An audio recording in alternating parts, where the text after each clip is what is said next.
영광을 돌립니다. 할렐루야.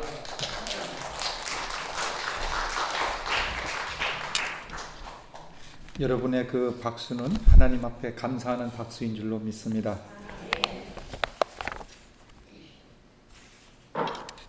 창립 4주년을 맞으신 뉴저지 명성교회 온 교우 위에 또한 여러분 위에 하나님의 축복이 함께 하셔서 앞으로 크게 부흥하시게 되기를 바랍니다. 수적으로 부흥하시게 되기를 바랍니다.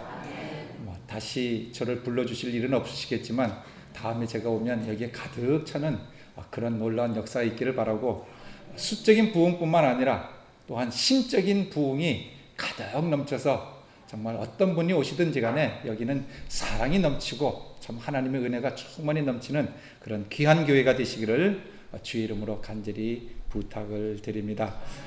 고린도전서 1장 10절 11절에 있는 말씀 보시면 바울이 고린도 교회에 이런 말을 합니다.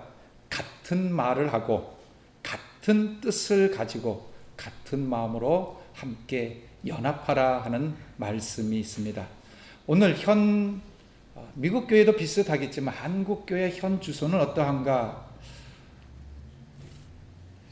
그 사람의 믿음이 어떠한지, 그 사람이 가지고 있는 사상이 어떠한지, 사실 그것은 어떻게 보면 그렇게 신경 쓰지 않냐고 단순히 숫자만으로 기뻐하고 그것으로 만족하는 경우가 많지 아니하는가. 어떤 사람이 오든지 어떤 사상을 가진 사람이 오든지 별 신경 쓰지 않냐고 그저 숫자만 모이면 좋다. 근데 그렇게 모였기 때문인지 문제가 생겼을 때는 몇천 명, 몇 만 명 모이는 교회도 일순간에 쪼개지고 갈라지고 흩어져 버리고 많은 모습을 보게 됩니다. 이것은 올바른 현상은 아닙니다. 우리가 많은 숫자가 모인다고 하는 것은 곧 그 많은 숫자가 연합되고 하나가 된다고 하는 의미이지, 그저 일부분이 개개인으로 각자로 모인다고 하는 것은 아무런 의미가 없다는 사실입니다. 그래서 오늘날에는 이웃교회 다니신 분이 이쪽에 오면 그저 감사하고, 여기 계시는 분이 다른 데 가면 그저 욕하고 비방하고, 그 사람이 가서 무슨 사역을 하는지 그건 전혀 신경 쓰지 아니하는 이런 문제, 이것이 우리가 다시 한번 생각해 봐야 될 문제가 아닌가 그렇게 싶습니다. 생텍베리지가 쓴 어린 왕자 책이 있습니다. 우리가 어렸을 때 많이 읽었던 책입니다. 거기 보면 이런 이야기가 나옵니다.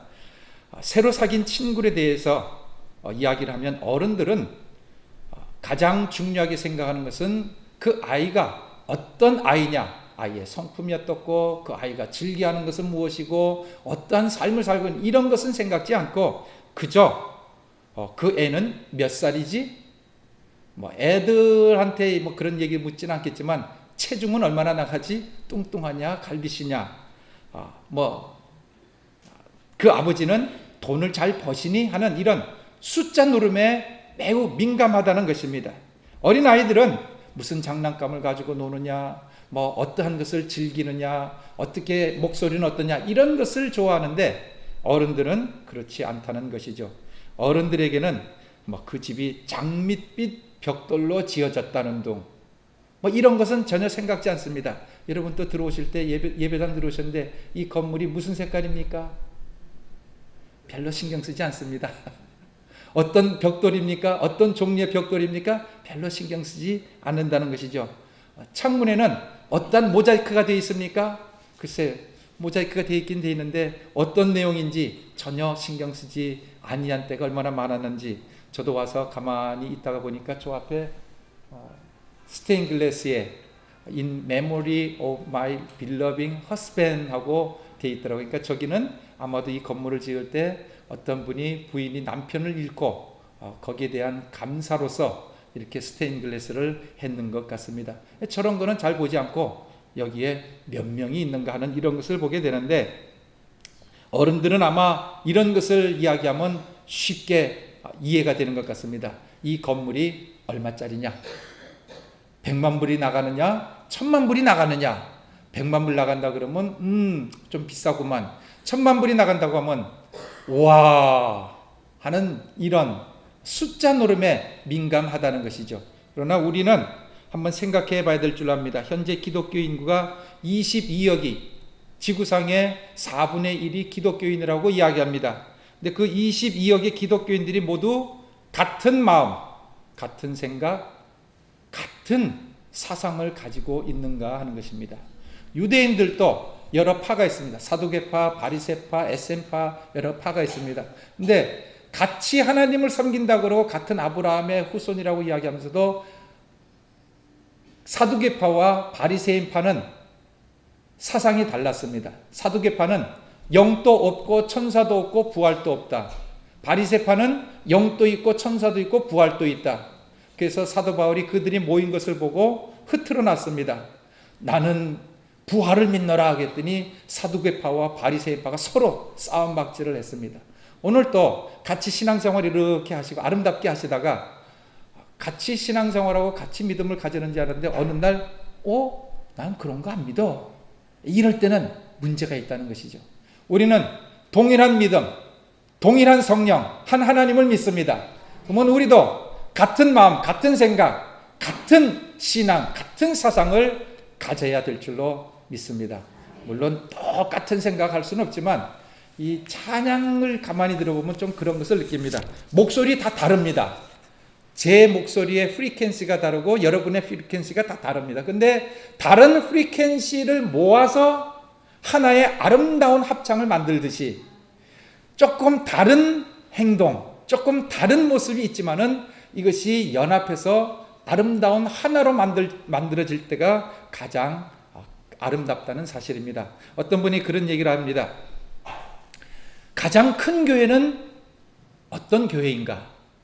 가장 큰 교회는 10,000명, 10만 명, 100만 명이 모인 교회가 아니라 한 모습으로 나타난 교회가, 하나로 뭉친 교회가 가장 큰 교회라고 하는 그런 이야기를 듣고는 좀 공감을 했습니다. 저희도 수적으로 많이 부흥하시게 되기를 바라지만 뿐만 아니라 또한 우리의 신앙이 같은 생각, 같은 믿음, 같은 목적을 향하여 같이 다름박질하시는 귀한 뉴저지 명성교회 성도님들이 되시기를 간절히 축원을 드립니다. 오늘 읽으신 시편 139편은 4개의 문단으로 형성되어 있고 이 4개의 문단은 각각 6절로 나누어져 있어 모두 24구절로 형성된 아주 정교하게 짜여진 아름다운 시입니다. 이 4개 문단들은 각 문단마다 뚜렷한 주제가 있는데 첫 번째 문단은 하나님은 전지하시다고 이야기합니다. 그렇기 때문에 하나님은 모든 것을 아시고 또한 나를 아신다. 우리 나 개인을 아신다. 두 번째 문단은 하나님은 편지하시다. 어디든지 다 계시다. 없는 곳이 없다. 그렇기 때문에 그분을 피해서 도망갈 수 없다. 세 번째는 하나님은 전능하시다. 그렇기 때문에 하나님께서는 나를 이렇게 기가 막히게 만드셨다. 그리고 마지막 문단은 하나님은 공의로 모든 것을 판단하신다. 이렇게 해서 시편 139편에 나타난 하나님의 모습을 이야기하는데 전지전능 무소부재 그리고 공의로 모든 것을 판단하신 하나님을 노래하고 있습니다. 이 시편 기자가 시편 139편 마지막 구절에 이런 기도를 드립니다. 하나님이여 나를 살피사 내 마음을 아시며 나를 시험하사 내 뜻을 아옵소서. 내게 무슨 악한 행위가 있나 보시고 나를 영원한 길로 인도하소서 하는 그런 기도로서 마지막 마치게 되는데 여기 인상적인 세 단어가 있는데 첫 번째는 나를 살피사 search me, 두 번째는 나를 아시고 know me, 세 번째는 시험해 주소서 try me. 그래서 자기 자신에게 무슨 악한 행위가 있나 잘못한 것이 있으면 바로 잡아주시고 하나님이 계획하신 그 영원한 길로 행하도록 부끄럽지 않은 아름다운 작품으로 완성될 수 있도록 도와주시옵소서 하고 기도한 것이 이 시편 139편 다윗 왕이 불렀던 노래입니다. 미국의 한 갤럽 기관에서 설문조사를 했습니다. 당신은 당신의 외모에 대하여 만족하십니까? 하고 설문조사를 했더니 대답한 사람들 가운데 남자들 가운데는 만족한다고 대답한 사람이 28%. 여자분들 가운데서 만족한다고 대답하신 분은 13%에 불과했답니다. 근데 더 놀라운 사실은 만약 바꿀 수 있다면 바꾸기를 원하십니까? 하고 했더니 그 질문에 남자들 94%가 그렇습니다. 바꾸고 싶습니다. 하고 대답을 했고 여자분들은 99%가 바꿀 수 있다면 바꾸겠다고 했답니다. 이 통계는 오늘날 대부분의 사람이 자신의 외모에 대해서 만족하지 못한다 하는 그 결론이 아닐까 생각해 봅니다. 근데 문제는 외모뿐만이 아닙니다. 그 외모를 날마다 보다가 결국은 자기 자신의 존재나 인생에 대해서도 만족하지 못하는 그러한 생각을 갖게 되는 것이 문제라는 겁니다. 성 어거스틴이 이런 말을 썼습니다. 인간은 높은 산과 바다의 거대한 파도, 굽이치는 강물, 광활한 태양, 무수히 반짝이는 별들을 보고는 경탄을 하면서도 정작 가장 경탄해야 할 자기 자신의 존재에 대해서는 경탄하지 않는다고 이야기를 했습니다. 여러분 그랜드 캐니언 가보신 적 있습니까? 나야가라 폴 가보신 적 있으십니까? 시간 되시고 기회 되시면 가보시길 바랍니다. 근데 그런 걸 보시고 와 저도 나야가라 폴 보고 야 저 파도에 휩쓸리면 어떻게 될까 하는 생각을 해봤습니다. 얼마나 놀라운지 모릅니다. 그런데 정작 그것을 경탄하고 있는 내 자신은 그 경탄하는 존재보다도 더 놀라운 존재라는 겁니다. 그러니까 우리가 내 자신을 보고 경탄할 줄 알아야 한다는 것이죠. 거울에 비친 내 자신의 모습을 보고 이야 하시게 되길 바랍니다. 오늘 나오시기 전에 다들 거울 보시고 나오셨는 줄 압니다. 그 거울 보시면서 옷매를 메우면서 옷이 얼마짜리네 이것이 아니라 이야 이런 존재네, 이것이 겉으로가 아니라 속에서 좀 흘러나와서 여러분 여러분의 자녀, 손주, 손녀 있으시지 않습니까? 그 손주, 손녀 보면서 얼마나 감사 경탄합니까? 이야 어떻게 이렇게 아름다운 애가 있는가. 근데 그 아름다운 아이가 사실은 여러분의 후손입니다. 여러분에서 몸에서 나온 존재라는 겁니다. 내 몸에서 나온 존재를 보고는 그렇게 경탄하면서 어찌하여 내 자신을 보고는 바꾸고 싶다 하는 생각을 하냐 이 말이죠. 바꿀 필요 없다는 사실입니다.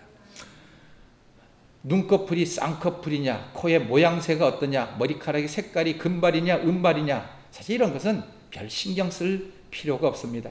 오늘 본문에 다윗 왕은 이렇게 이야기합니다. 하나님이여 주의 생각이 내게 어찌 그리 보배로우신지요, 그 수가 어찌 그리 많으신지요 하고 되어 있는데 여기서 하나님이여 주의 생각이 하는 여기 이 생각은 한국말로는 단수로 쓰여져 있지만 원어에는 히브리 말로에는 복수형으로 쓰여져 있습니다. 그래서 생각들입니다.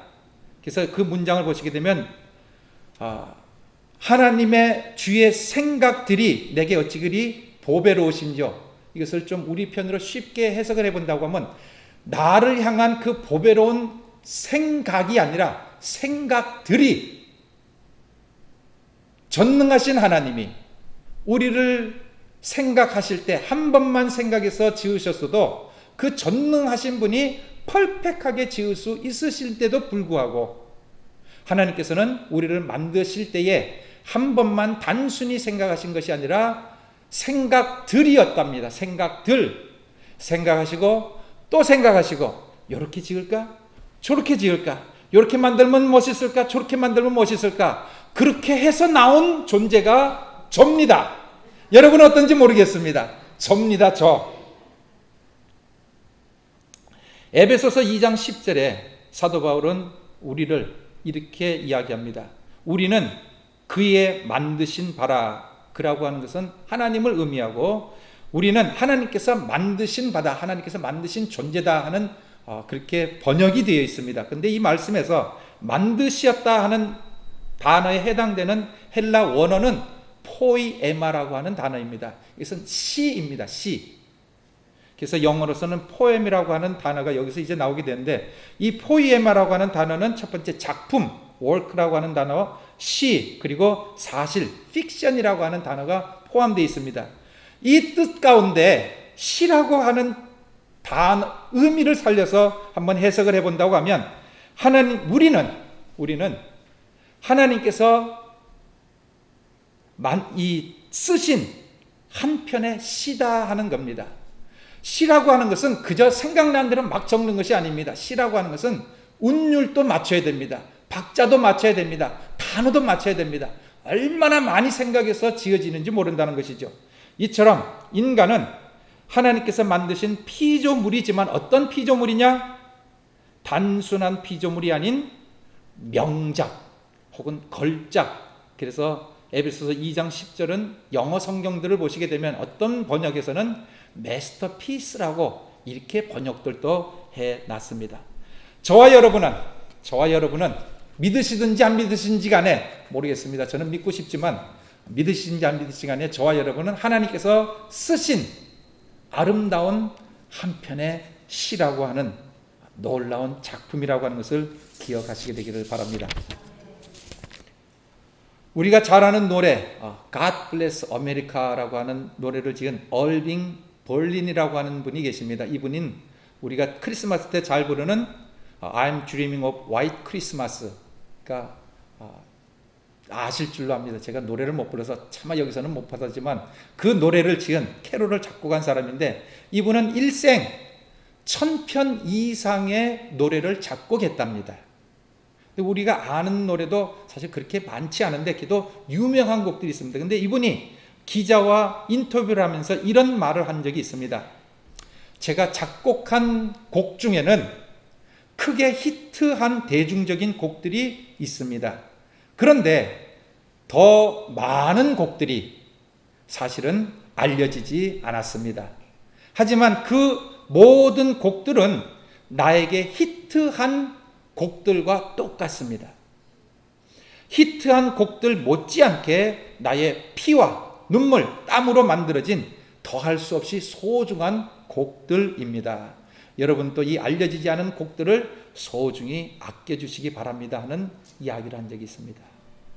세상에 노래를 작곡하는 사람도 자기가 심혈을 기울여서 만든 노래들은 세상 사람들이 알아주지 못한다 해도 자기로서는 최고의 걸작품들이었다는 겁니다. 다른 사람들이 좀 알아주면 좋겠는데 못 알아주니 좀 알아주셨으면 좋겠습니다. 오늘 우리도 세상에는 소위 히트친 인생들이 있습니다. 잘 나가는 인생들이 있습니다. 성공한 인생들이 있습니다. 근데 또 어떤 인생은 본인 스스로 생각하기에 히트치지 못한 인생이라고 생각하는 사람들도 있다는 사실입니다.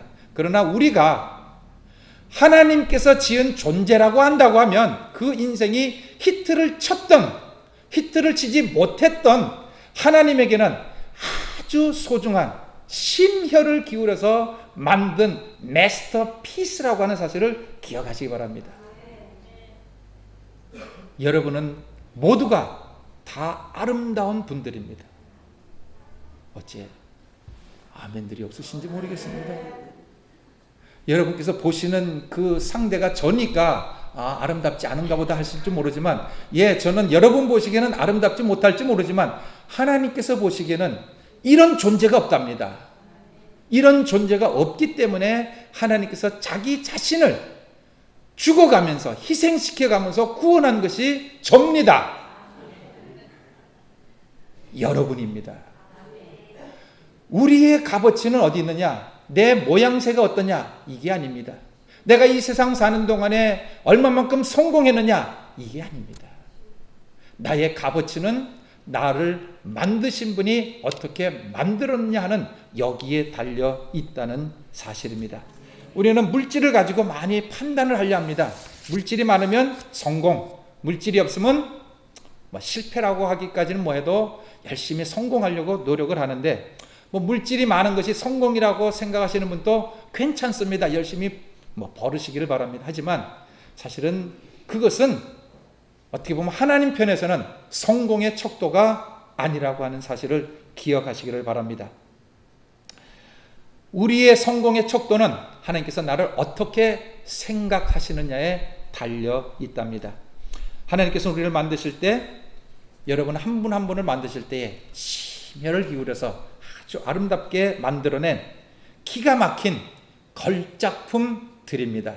오늘 말씀 가운데 이 말씀은 꼭 기억하시게 되기를 부탁을 드립니다. 시편 139편 하면 나 이지훈은 하나님께서 심혈을 기울여서 만든 걸작품 중에 걸작품이다 하는 이거 한 가지는 기억하시게 되기를 바랍니다.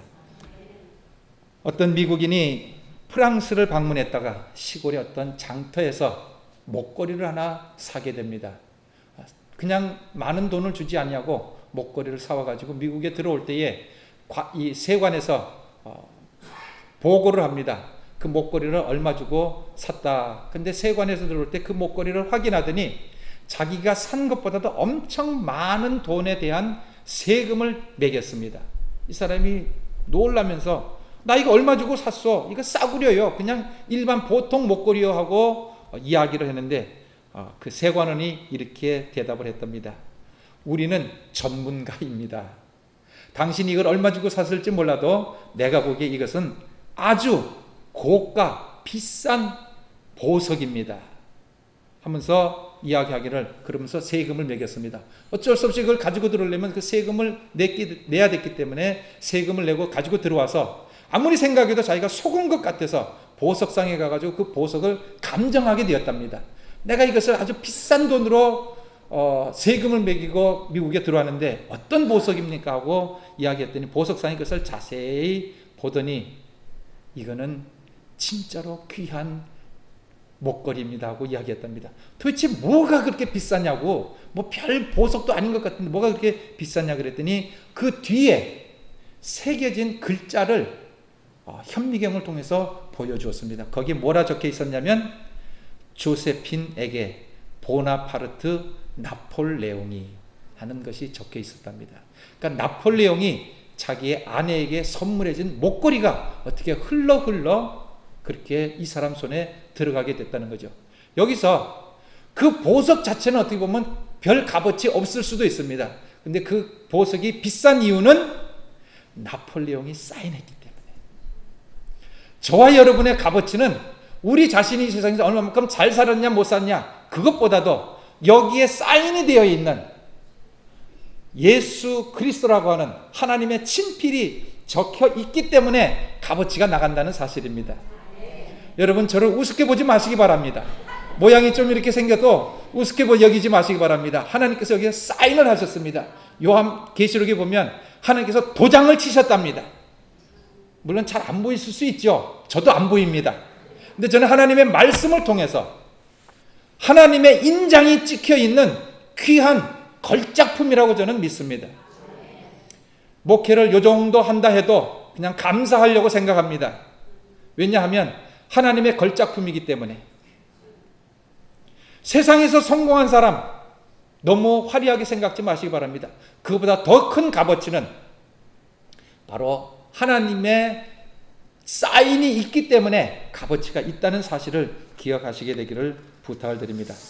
참 이런 것을 생각해 보면서 인간을 살펴보게 되면 놀라운 것들이 사실 많이 있습니다. 우리는 요즘 컴퓨터를 만들어서 컴퓨터가 사람보다도 더 낫다고 생각을 합니다. 그렇지 않습니까? 모든 기능들이 우리보다도 더 낫고 이제 연세들이 드시다 보니까 뭐든지 잘 잊어버립니다. 저도 이제 잘 잊어버리고, 솔직히 저도 병원에 가가지고 치매기가 있는지 치매에 걸렸는지 한번 진단을 받은 적이 있습니다. 뭐든지 이제 잘 잊어버립니다. 어떤 분이 그런 얘기를 하시다고요. 막 전화를 하다가 잠깐 내가 지금 전화기를 어디다 놔뒀는지 모르겠어. 잠깐 있어봐. 내 전화기 좀 찾고 전화해줄게. 그리고 전화기를 핸드폰을 끄더랍니다. 핸드폰을 가지고 전화하고 껐다. 그거 보고 웃었는데, 저도 한 번은 캘리포니아에서 살면서 밖에 나와가지고 트렁크에 뭘 막 하다가 자기야 내 전화기가 어디 간지 모르겠어. 그러고 봤더니 그 트렁크에 거기 내가 손으로 잡고 있으면서 전화기 찾고 있었습니다. 나이가 들다 보면 이렇게 참 부족한 모습들을 보이게 되는데, 그러나 하나님께서 우리를 만드실 때는 얼마만큼 기가 막히게 만드셨는가 하는 것을 잠시만 좀 말씀을 드리고 싶습니다. 이 세상에는 여러 가지 질병들이 있습니다. 그 질병 가운데 요즘은 이제 이런 이야기가 있는데, 과잉 기억 증후군 신드롬이라고 하는 그런 단어를 붙여가지고 여러 가지 질병들을 이야기하는데, 과잉 기억 증후군이라고 하는 그런 질병이 있답니다. 이것은 어떤 질병이냐면 잊어버리지 아니하는 질병이랍니다. 얼마만큼 안 잊어버리냐면, 질 프라이스라고 하는 올해 53살 먹은 여인이 있습니다. 이분이 18살까지의 기억과 그 다음 13살까지의 기억, 그리고 그 이후의 기억이 좀 차이가 나는데, 8살까지는 자기가 다른 사람에 비해서 기억력이 좀 좋다고 생각을 했답니다. 그리고 13살 정도까지는 월등하게 뛰어난 기억을 가졌다고 자부심을 가졌고, 그 이후에는 13살 이후부터의 기억은 사라지지가 않는다고 합니다. 얼마만큼 안 사라지냐면, 오늘이 며칠이죠? 11월 3일. 오늘이 무슨 요일이죠? 주일. 오늘 일기가 어땠죠? 좋았다, 뭐 구름이 꼈다, 뭐 했다, 비가 왔다. 근데 일주일 후에 오늘 기억하십니까? 그 날짜는 그날이 내가 존재는 했었지만 어떤지 모릅니다. 근데 이 여인은 어떠냐면, TV에서 날짜가 나옵니다. 과거의 날짜가 나올 때, 예를 들어서 10년 전에 날짜가 나오면 그 10년 전에 그 날짜가 무슨 요일인 줄을 압니다. 무슨 요일인 줄 알 뿐만 아니라 그날 있었던 모든 사건을, 자기가 보았던 모든 사건을 그대로 기억을 합니다. 근데 이것이 이제는 나중에는 문제가 생깁니다. 왜? 너무 잊어버리질 않으니까. 그래서 심리학자를 찾아서 상담을 했는데, 교수가 이렇게 이제 이 사람을 진단합니다. 맥거프 교수가 20세기 매일의 사건이라고 하는 책을 갖다 놓고 날마다 날짜를 뒤지면서 이날 하면 그것을 정확하게 맞췄다는 거예요. 근데 1979년 11월 5일 하고 이야기를 했더니, 이 여인이 이렇게 이야기를 합니다. 월요일인데 특별한 일은 없었습니다. 하지만 전날은 이란 학생들이 테헤란에 있는 미국 대사관에 난입했던 사건이 있었습니다 하고 대답을 합니다. 1979년 11월 5일 저와 여러분들은 아마도 그 날을 이 세상에서 보내셨을 줄로 믿습니다. 저도 그 날짜를 보냈습니다. 그런데 그 날이 월요일이었어요? 저도 솔직히 모릅니다. 근데 이 여인은 정확하게 기억하고, 그 전날 11월 4일 날, 그 날은 5일 날은 별 문제가 이 사건이 없었는데, 그 전날에는 이란의 대사관이 점령당하는 그 사건이 있었다는 겁니다. 맥거프 교수가 그 책을 보면서 이러고 보더니, 틀렸습니다. 아닙니다. 그날은 4일이 아니라 5일입니다 하고 이야기를 합니다. 이 여인은 끝까지 주장합니다. 아닙니다. 그것은 11월 4일입니다. 이 책에 5일이라고 되어 있는데요. 아닙니다. 그날은 4일입니다. 이래서 두 분이 실제 역사를 살펴보았답니다. 살펴보았더니 여인이 말한 것이 맞았답니다. 11월 4일이 이란 대사관에 진입한 날이었습니다. 그러니까 이 여인의 기억이 얼마나 좋은가 하는 겁니다. 아무 날짜나 이야기하면 그 날에 무슨 날이었고, 자기가 무엇을 했고, 심지어는 그날은 자기 엄마하고 어느 식당에 가서 무슨 음식을 먹었는데, 그날 자기가 먹은 것이 스크램블 에그인데 그 에그이 어떠했다는 것까지 다 기억을 해버립니다. 그러니까 자기 눈에 자기가 기억한 것은 하나도 안 잊어버린다는 겁니다. 이런 사람이 오늘날 한 25명, 이 맥거프 교수에 의하면 한 25명을 자기가 상담을 했답니다. 한 명이 아닙니다. 사실 이것은 어떤 의미가 있냐면요, 저와 여러분은 이렇게 지어진 존재라고 하는 사실입니다. 믿으시든지 마시든지 우리는 이런 특별한 능력을 사실은 가지고 있는 존재랍니다. 뭐 이런 과학적인 얘기를 말씀을 드리면 사실 어떻게 보면 한도 없고 끝도 없습니다. 우리 몸의 신체에 대한 내용이라든지 말씀을 드리면 한도 없고 끝도 없는데, 중요한 것은 어떤 분이 이렇게 이야기합니다. 인간의 뇌의 기능은 우리가 상상할 수 없을 정도의 능력을 가지고 있습니다. 최근 연구에 따르면 인간이 가지고 있는 뇌의 능력은 브리테니카 대형 백과사전을 다 외우고도 40개 외국어를 유창하게 할 수 있으며 수십 개 대학의 필수 과정을 다 마칠 수 있다고 합니다. 그것이 저와 여러분입니다. 그것이 하나님께서 만드신 저와 여러분이라는 것이죠. 근데 지금 이렇게 된 것은 사실 죄 때문에 이렇게 됐는데, 앞으로 거기에 가시게 되면 진짜 우리가 깜짝 놀랄 그런 존재들이었다고 하는 것을 발견하시게 될 줄로 압니다. 저와 여러분은 하나님의 귀중한 보석들입니다. 저와 여러분은 앞으로 만들어질 그 새 예루살렘의 하나의 재료들입니다. 그 새 예루살렘은 저와 여러분을 통해서 만들어지고 형성되어지고 있다는 사실입니다. 그러니 그 놀라운 것이 저와 여러분이라고 하는 것을 기억하시게 되기를 부탁을 드립니다. 우리 창립 4주년을 만드신 우리 뉴저지 명성교회 성도님 여러분, 심리학자가 이렇게 이야기를 합니다. 인간은 세 단계로 나누어 볼 수 있는데, 첫 번째는 받는 단계, 두 번째는 소유하는 단계, 세 번째는 주는 단계라고 합니다.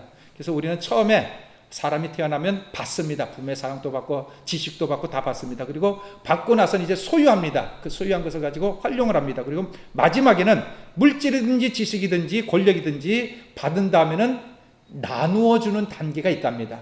근데 주로 사람들은 받고 자기가 소유할 줄만 알았지 나누어 주는 데 대해서는 실패들을 많이 해왔습니다. 근데 이 마지막 단계까지 되어야 완성이 된다는 것이죠. 그것이 인간이라는 것이죠. 과일에도 비유를 해보면 곡식이 땅에 심는 단계가 있고 자라나는 단계가 있고 열매를 맺어서 다른 사람에게 기쁘게 해주는 그런 단계가 있는데, 열매가 맺어야 그 나무의 본래 목적을 이루는 것입니다. 영적으로 신앙적으로도 동일한 이치가 적용됩니다. 예수 그리스도를 구주로 믿는 단계, 그 다음 믿은 자가 은혜를 받고 소유하는 단계, 성장하는 단계, 마지막으로 성령님의 능력을 통하여 봉사하고 베푸는 단계가 있다는 겁니다. 이 뉴저지 명성교회 여러 성도님들도 이러한 단계를 거쳐서 온전히 성숙하여 완성되는, 주님께서 보실 때 이야, 그 명성교회 정말 내가 기뻐하고 즐거워하는 교회 하는 이런 칭찬을 받을 수 있으시게 되기를 바랍니다. 저와 여러분은 이런 가능성이 있습니다. 그렇기 때문에 하나님께서 요구하시는 것이라는 거죠. 안 되는 것을 하나님께서 억지로 쥐어짜는 것 아닙니다. 우리 서경석 목사님의 강한 밀고 나가는 이것이 안 되는 여러분을 억지로 쥐어짜는 게 아니라 가능하기 때문에 쥐어짠다를 생각하시고 같이 한번 동참해 보시고 하나님 앞에 상급받는 귀한 성도님 되실 귀한 교회가 되시기를 주의 이름으로 축원을 드립니다. 기도드리겠습니다.